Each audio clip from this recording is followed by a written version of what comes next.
Thank you, Mr. President. The delegation of the Holy See expresses its gratitude to the member states of the Council for requesting this special session to address the deteriorating situation of human rights in South Sudan.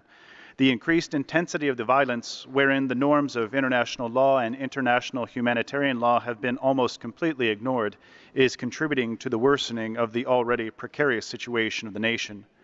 The consequences of this conflict are seen most clearly in the suffering of the South Sudan population. About 2.3 million people, the clear majority being women and children, continue to be displaced from their homes within the country, and some 600,000 have sought refuge in neighboring countries, about 70% of these being unaccompanied minors. Estimates show that between 5 and 7 million people are facing food shortages. The conflict has created one of the gravest humanitarian situations facing the international community, and it must be addressed immediately, particularly by the involved parties.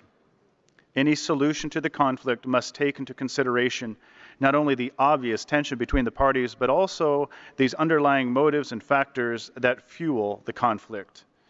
Mr. President, my delegation wishes to reiterate the appeal of Pope Francis for South Sudan when he asked that the parties involved and the international community put an end to the violence, to ensure access to humanitarian aid for the needy, and to strive relentlessly for peaceful solutions in order that the common good prevail over special interests.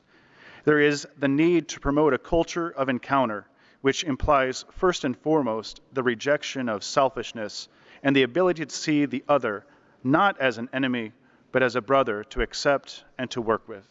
Thank you, Mr. President.